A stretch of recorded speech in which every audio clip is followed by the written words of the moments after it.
사람이 보통 이기게 되어 있습니다. 실력이 뛰어난 사람이 이기게 되어 있죠. 그런데 하나님의 백성에게 가장 중요한 것은 자기가 가진 힘이나 실력이 아니라 하나님의 능력을 어떻게 자기에게로 끌어올 수 있느냐 하는 것이죠. 왜냐하면 이 세상에서 아무리 강해도 하나님보다 강한 사람은 없기 때문에 그렇습니다. 반대로 얘기하면 세상에서 아무리 약한 사람이라 하더라도 하나님의 그 능력을 끌어올 수 있다면 반드시 승리하게 되어 있죠. 그 하나님의 승리의 법칙을 잘 보여주는 사람이 오늘 본문의 다윗이죠. 오늘 읽지는 않았는데 이 17장의 앞부분을 보면은 다윗은 형들이 전쟁에 나가 있을 때 도시락을 가져다 주러 왔다가 보니까 저쪽에서는 골리앗이 나와 있고 이쪽에서는 벌벌 떠는 상황에서 아무도 나가서 싸울 생각을 하지를 못하고 있어요. 그래서 하나님의 군대를 모욕하는 저 사람을 이기면 어떻게 되느냐 하고 말하는 것이 이 사울 왕의 귀까지 들리게 됩니다. 그래서 마침내 다윗이 사울 앞에 불려가죠. 그때 다윗이 놀랍게도 사울 왕 앞에서 담대하게 선포를 합니다. 자, 32절을 같이 읽어보겠습니다. 시작. 다윗이 사울에게 말하되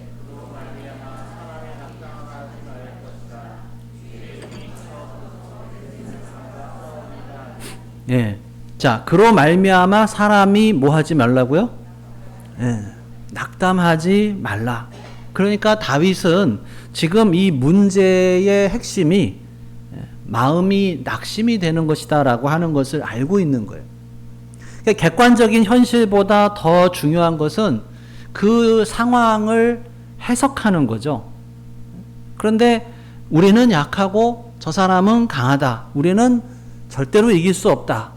이렇게 해석을 해버리면 벌벌 떨 수밖에 없는 거예요. 그래서 낙담하는 게 문제라고 지적을 하고 있습니다. 어떤 어려운 일이 일어나면 걱정하고 염려하고 낙심하는 것이 문제라는 거예요. 실제 일어난 그 상황, 그 일보다도 우리의 마음이 낙담하는 것이 문제라고 하는 거예요. 그리스도인의 생각 다스리기를 하신 분들은 기억하실 거예요. 사실과 생각이 다릅니까? 같습니까? 사실하고 생각은 달라요.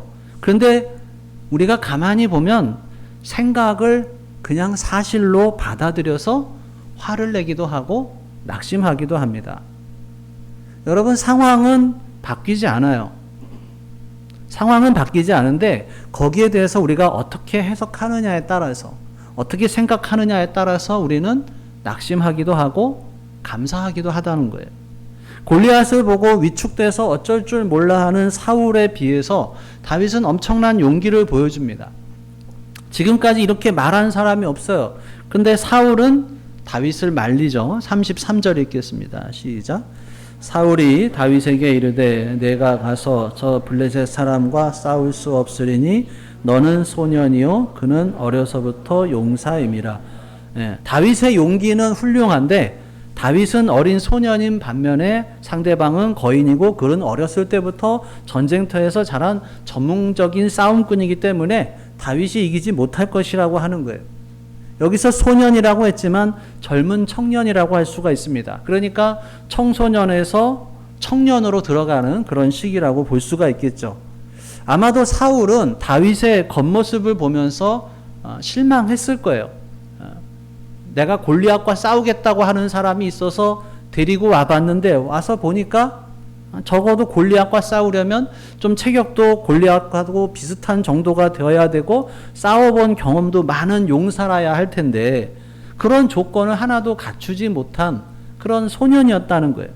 그러니까 다윗이 어떻게 해요? 자기의 경험을 이야기하면서 사울을 설득합니다. 자, 34절, 35절 같이 읽겠습니다. 시작. 다윗이 사울에게 말하되 주의 종이 아버지의 양을 지킬 때에 사자나 곰이 와서 양떼에게서 새끼를 물어가면 내가 따라가서 그것을 치고 그 입에서 새끼를 건져내었고 그것이 일어나 나를 해하고자 하면 내가 그 수염을 잡고 그것을 쳐 죽였나이다. 다윗은 아버지 이새의 양을 지킬 때 사자나 곰이 와서 양떼에서 하나라도 물어가면 따라가서 그것을 치고 그 입에서 양을 건져내었다고 하면서 또 그것이 일어나서 자기를 해치려고 하면 그것을 쳐 죽였다고 증언을 하고 있어요. 그러니까 그런 맹수를 제압할 정도로 청년 다윗은 용맹함과 싸움의 실력을 갖춘 사람이었다라고 하는 것을 알 수가 있죠. 그런데 다윗이 자신의 능력으로 이길 수 있었던 것은 아니에요. 그것을 능가하는 다른 것이 있었는데 바로 하나님의 능력이다라고 하는 거죠. 자, 계속해서 36절, 37절 읽겠습니다. 시작. 주의 종이 사자와 곰도 쳤은즉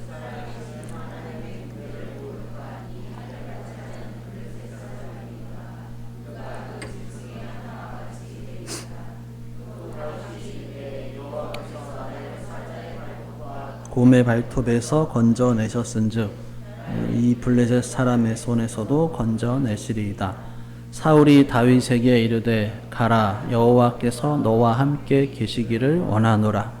자, 다윗은 베들레헴 언덕과 들판에서 양을 치면서 하나님이 얼마나 위대한 분이신지 또 얼마나 가까이 계신 분인지를 깊이 체험해서 알고 있었어요. 특히 맹수들로부터 구해주신 하나님을 알았어요. 사실 자기가 어떻게 매번 그렇게 맹수들과 붙어서 이기겠어요. 근데 항상 승리를 주신 하나님을 알았습니다. 이게 자기 힘이 아니라 하나님이 보호해 주시는 거라는 것을 어릴 때부터 체험을 한 거예요. 뭐 처음에는 자기가 잘나서 자기가 힘을 세서 자기가 뭐 지혜로워서 이기는 줄 알았겠죠. 그런데 시간이 지나면서 보니까 그게 아니라는 거예요. 아, 이게 모든 것이 하나님의 은혜구나라고 하는 것을 알게 되는 거죠.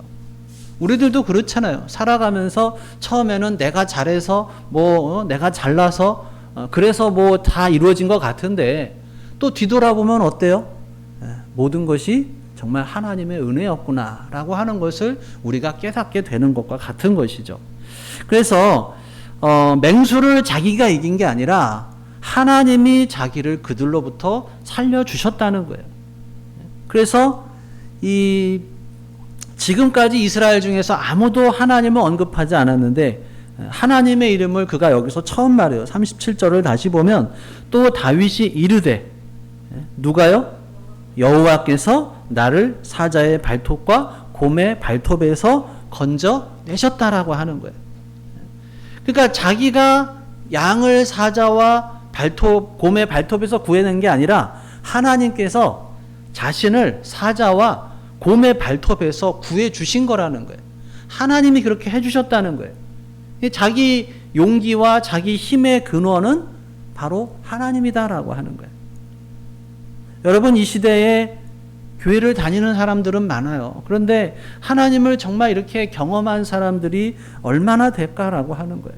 하나님을 경험하지 못하고 교회 생활을 하는 사람들이 많아요. 그러다 보면 교회에서의 삶이 따르고 사회에서의 삶이 따르고 다 다를 수밖에 없어요. 우리가 살아가는 이 삶의 순간에서, 그러니까 여기서 교회당에서 예배하는 이 순간 말고 우리들이 삶의 순간순간에서 하나님을 경험하는 것은 너무나도 중요한 것이라는 거예요. 다윗은 자기의 삶 속에서 하나님을 경험하면서 살았어요. 특히 사자와 곰이 나타난 위기의 순간에 하나님을 경험하고 하나님의 손길을 느끼고 그것이 반복되고 쌓이면서 마침내는 골리앗에까지 나갈 수 있게 되었다라고 하는 거예요. 여러분, 보통 사자나 곰이 나타나면 어떻게 반응하겠어요? 보통 사람이라면 내가 아버지 양떼를 이렇게 성실하게 지키고 있는데 왜 저런 맹수가 나타나서 나를 힘들게 할까? 왜 하나님은 나에게 이런 어려움을 주실까? 원망할 수도 있겠죠. 다윗이 지금 사자를 죽이고 곰을 죽이고 맞서 싸우고 양떼를 지키는 걸 누가 알아줘요? 아무도 알아주지 않아요. 원래 양을 치다가 몇 마리 맹수에게 잡혀 먹이는 거 어떻게 보면은 당연한 일이죠. 그런데 한 마리도 잃지 않기 위해서 자기 생명을 걸고 싸우는데 그거 아무도 알아주지 않아요. 그런데도 게으르거나 도망가지 않고 최선을 다해서 했다는 거예요. 그리고 그 과정에서 놀라운 일이 일어납니다. 다윗이 괜히 다윗이 된 게 아니에요. 사자나 곰 같은 맹수와 자주 접하면서 야생 동물의 생리를 배우고 맹수들이 어떻게 움직이는지를 보면서 동물적인 감각을 체험하고 또 맹수들이 어떻게 행동하는지를 움직이면서 보고 배웠을 거예요. 그래서 전문적인 전투 경험을 가진 군인은 아니지만 또 싸움에 있어서는 실력이 이미 갖춘 그런 용사로 소년 시절부터 들판에서 훈련이 되어 있었다라고 하는 거죠. 그러니까 군인들이 싸우는 정규 전투 방식이 아니라 맹수들의 싸움 방식을 배웠을 거예요. 하나님이 왜 나한테 이런 시련을 주실까? 왜 맹수들을 보내실까? 하고 생각하고 불평한 게 아니라 맹수들과 싸우게 해주신 그리고 승리를 주신 하나님께 감사하고 또 시를 지어서 노래하면서 하나님 찬양하고 자신도 모르게 그 과정에서 엄청난 용사가 되어 있었고 더 중요한 것은 이스라엘을 이끌 리더로서의 준비가 되고 있었다라고 하는 거예요. 자, 다윗의 확신에 찬 말을 들은 사울은 다윗을 마침내 전쟁터로 보내고 이제 드디어 다윗과 골리앗의 전투가 시작이 됩니다. 자, 41절, 42절 같이 읽겠습니다. 시작. 블레셋 사람이 방패든 사람을 앞세워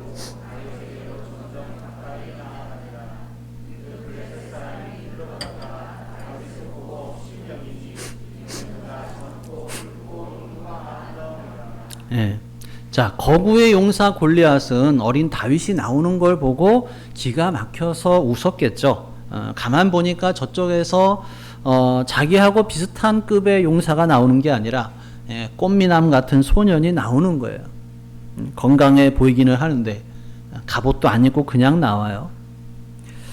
말콤 글래드웰이라고 하는 사람이 쓴 책이 있는데요. 다윗과 골리앗이라고 하는 책이 있어요. 거기서 이 다윗과 골리앗의 전투에 대해서 흥미로운 이야기를 쓰는데요. 이 43절을 보면, 자, 43절 같이 읽어볼까요? 시작.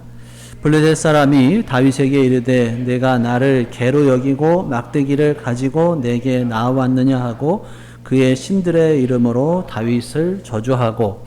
자, 여기 보면 내가 나를 개로 여기고 막대기를 가지고 내게 나아왔느냐. 그런데 여기서 이 골리앗이 말하는 막대기가 복수로 되어 있어요. 영어 성경을 보시면 복수로 되어 있어요. 그래서 막대기들이라고 되어 있고, 그런데 40절에 보면은 손에 막대기를 가지고, 여기서는 이제 한 개예요. 단수.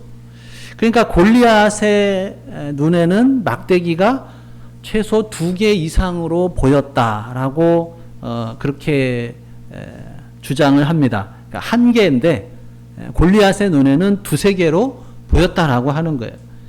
그 왜 그러냐? 그 의학 전문가들이 말하는 거는 이 당시에 이제 골리앗의 건강 상태가 그렇게 좋지 않았을 것이다. 그 병명이 뭐냐면 이 말단 비대증이었을 것이다. 소위 말하는 이제 어떤 거인병이다라고 하는 거죠. 우리나라의 이제 최홍만 선수가 이제 그런 말단 비대증에 걸렸었죠. 그래서 그거는 이제 뭐냐면 성장 호르몬이 계속 분비가 되는 거예요. 이 뇌하수체의 악성 종양의 양성이죠. 양성 종양의 원인이 돼서 호르몬이 계속 분비가 돼서 계속해서 이제 성장을 하는 거예요.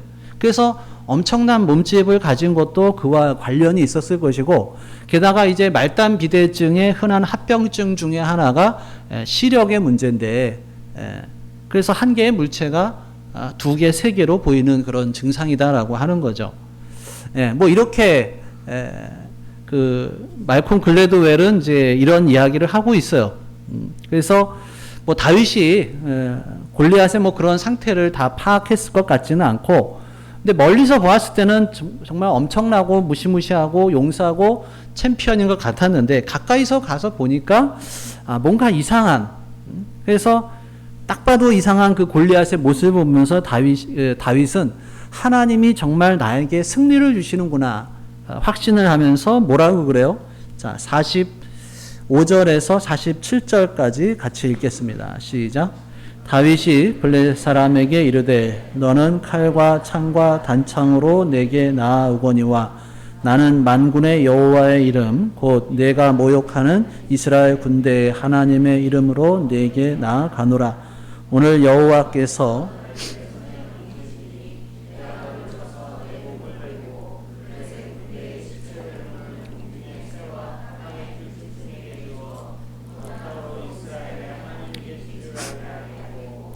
또 여호와의 구원하심이 칼과 창에 있지 아니함을 이 무리에게 알게 하리라. 전쟁은 여호와께 속한 것인즉 그가 너희를 우리 손에 넘기시리라. 아멘. 자, 47절 다시 읽어보겠습니다. 시작. 또 여호와의 구원하심이 칼과 창에 있지 아니함을 이 무리에게 알게 하리라. 전쟁은 여호와께 속한 것인즉 그가 너희를 우리 손에 넘기시리라. 아멘. 예, 이번 주 하가다 말씀이에요. 그리고 한 번에 두 번, 한 절에 두 번으로 인정이 됩니다. 자, 골리앗을 이기기 위해서는 하나님을 향한 전적인 믿음이 필요하죠. 근데 다윗의 무기는 뭐예요? 칼과 창이 아니라 그의 눈앞에 있는 골리앗은 엄청난 거인이고 골리앗의 칼과 창이 얼마나 컸겠어요. 사울과 모든 이스라엘 군대가 그의 모습을 보고 벌벌 떨고 있어요. 그런데 다윗은 골리앗을 전혀 두려워하지 않습니다. 맹수들과도 싸워서 이긴 용사인데 사람하고 싸우는 게 뭐가 무섭겠어요. 게다가 가까이서 본 골리앗의 모습은 엄청난 장수가 아니라 뭔가 좀 약해 보이는 병자인 거예요. 다윗은 골리앗이 큰 소리를 내며 다가올 때 피하지 않고 오히려 그에게 달려가요. 맹수들과 싸우며 살았는데 얼마나 빨랐겠어요. 맹수를 쫓아가서 잡을 정도면 정말 빠른 거고 또 어디로 갈지 다 파악을 하고 그 하나님을 정말로 신뢰했어요. 모든 사람이 다 무서워서 감히 다가가지 못했던 골리앗을 향해서 다윗은 뛰어갑니다. 그리고 골리앗의 모습을 보고 하나님이 승리를 주신 것에 더 확신을 가지고 물맷돌을 던져서 그를 쓰러뜨리죠. 자, 49절을 같이 읽겠습니다. 시작. 손을 주머니에 넣어 돌을 가지고 물매로 던져 블레셋 사람의 이마를 치매 그의 이마에 박히니 딸에 엎드러지니라. 50절도요. 다윗이 이같이 물매와 돌로 블레셋 사람을 이기고 그를 쳐 죽였으나 자기 손에는 칼이 없었더라. 예. 자, 이것은 결코 우연이 아니죠. 전쟁 역사를 봐도 이런 물맷돌을 던지는 또 투석병들이 있었어요. 그리고 그런 사람들이 또 전쟁에서 엄청난 역할을 합니다. 다윗은 수년 동안 맹수들을 상대로 얼마나 훈련을 또 거듭했겠냐는 거예요. 또 평소에도 물맷돌의 정확도를 높이기 위해서 얼마나 노력을 했겠냐는 거예요. 이때 갑자기 누가 쿵 하고 쓰러지는데 놀랍게도 그것은 다윗이 아니라 골리앗이에요. 이때 이 상황을 제대로 본 사람은 다윗밖에 없습니다. 다른 사람들은 결과만 본 거예요.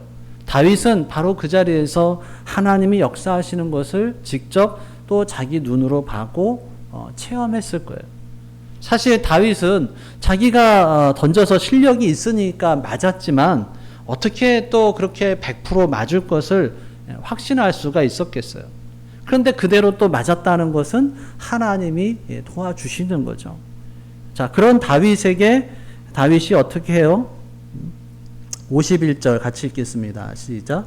다윗이 달려가서 블레셋 사람을 밟고 그의 칼을 그의 칼집에서 빼내어 그 칼로 그를 죽이고 그의 머리를 베니 블레셋 사람들이 자기 용사의 죽음을 보고 도망하는지라. 지금 다윗이 이기고 나니까 그렇게 강하고 특히 거만하게 웃으면서 여유를 부리던 블레셋 군대는 다 도망가고 무서워서 떨던 이스라엘 군대는 갑자기 용맹한 군대로 바뀝니다. 그리고 블레셋 군대를 쫓아가서 쳐서 이기는 거예요. 믿음의 사람 다윗의 한 사람 때문에 상황이 완전히 바뀐 거예요.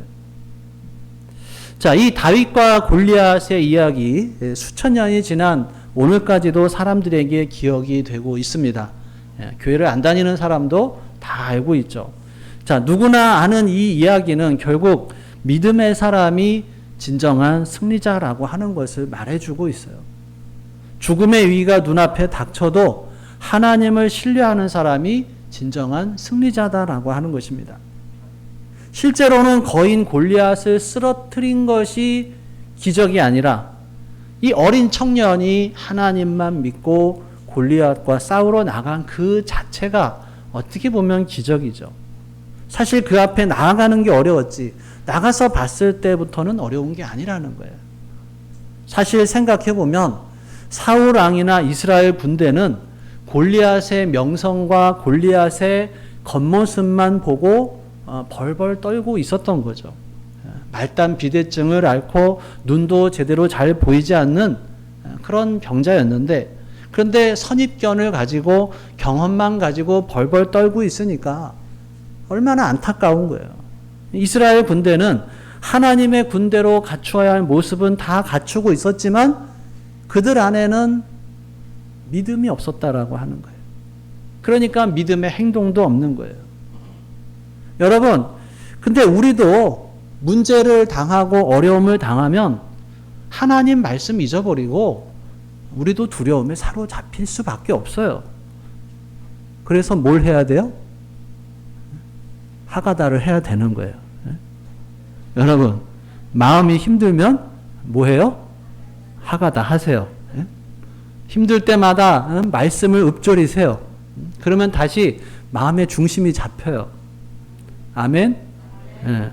해보셔서 경험해 보신 분은 아십니다.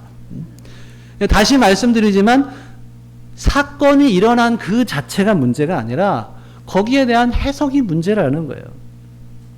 어떻게 그 상황을 보고 그 사건을 보고 어떻게 생각하느냐에 따라서. 근데 대부분의 사람들은 좀 부정적으로 생각하는 걸 잘해요. 부정적으로 해석을 해서 두려움에 사로잡히고 낙심하게 되는 거예요. 근데 우리가 기억해야 할 건 뭐예요?